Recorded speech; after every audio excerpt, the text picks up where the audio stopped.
Hangwani Nengovhela has risen from a young designer selling her outfits from home to the runways at SA Fashion Week and to having Bassi model her finale. I absolutely love Hangwani's work, her craftsmanship, her dedication to giving you the best quality product, but more importantly, I just love her spirit. I love her soul, her authenticity, her pureness of heart, and just her giving being. And so for me to collaborate with her and be the showstopper, honey, was a no-brainer. It's been 23 years since I've been on stage, but I was back on the catwalk tonight. This collection, rich in aubergines and dusty pinks, is sure to be snapped up by the boutiques Hangwani supplies nationally and to Africa. It's all about fashion, the love of fashion, the love of classic and timeless cards, you know, celebrating a woman's body with all the silhouettes of designs that I've used. Her classic cuts have showcased successfully in the United Kingdom, Ireland, Switzerland, China and France. I love vintage, you know, collection. Always go back to the era of your 1920s, 1950s, your round earrings that sits perfectly on a woman's ear, and craftsmanship in terms of jewelry that speaks volumes. It was the demands of raising and supporting a young family with her husband which drove this creative to teach herself design.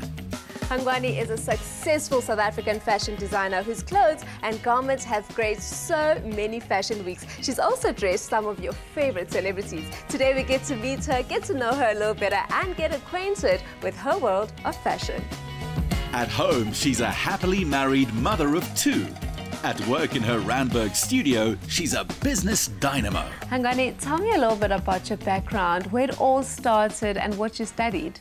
I grew up in Limpopo, in Venda, and I grew up surrounded by my mom as well, who was creating clothes as a designer there, and it actually rubbed off onto me. I started Rubicon marketing, and I also did like a crash course in China in clothing and manufacturing. And here you are. Now, you've spoken about your mother being a huge inspiration in terms of your fashion. Do you have any other personal inspirations, friends, family? My grandmama is very, very stylish. When it comes to my aesthetics, it comes really from her. Her style is very understated and elegant. She's a breath of fresh air every time when I see her. How would you describe your own personal style? My own personal style is like effortless. It's classic, understated. I love playing around with different types of fabrics. I love defining a woman in my kind of silhouettes, and I just enjoy dressing a woman, but you need to have a fun affair with what you're wearing.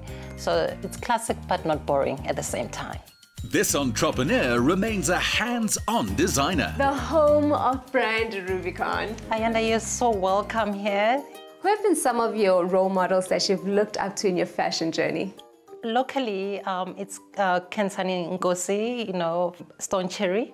And internationally, it's Carolina Herrera. I mean, if you look at, she's just too fabulous. Even her colognes as well. So I look up to her in terms, because it's classics, timeless. Now, who are some of the most fabulous personalities in South Africa that you've dressed with your clothing? You know, we are so blessed to be associated with like the most phenomenal women. We've got Vasane Kumalo, Mambasi. She's amazing. I mean, she worked for us for the autumn-winter. She closed, you know, the runway. She did the finale. She hadn't walked the runway in 23 years. I mean, for me, that is so special. This is the dress. Oh, wow.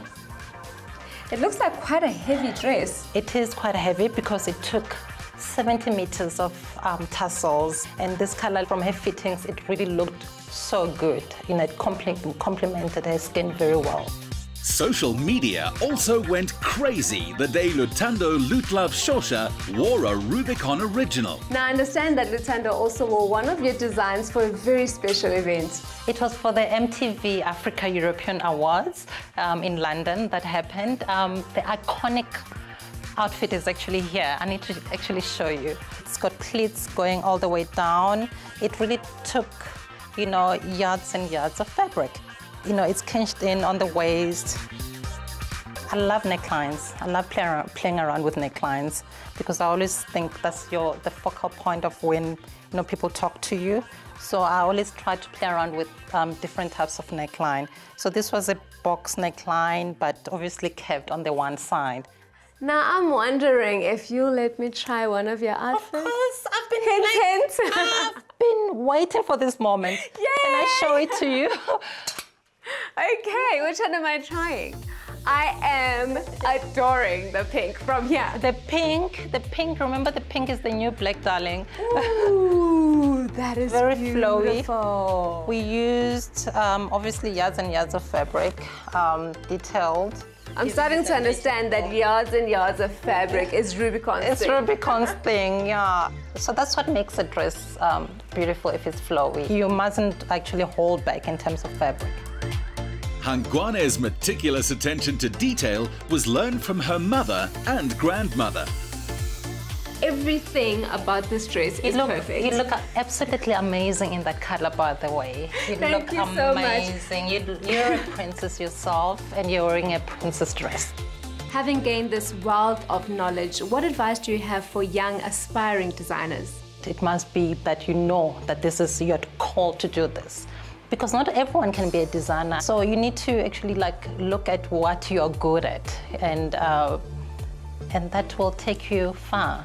Well, with dresses like this, I'm definitely sure that she'll be selling to the South African market and beyond. Next, this talent will look to extending her brand into homeware and training new up-and-coming designers. They will be lucky apprentices indeed.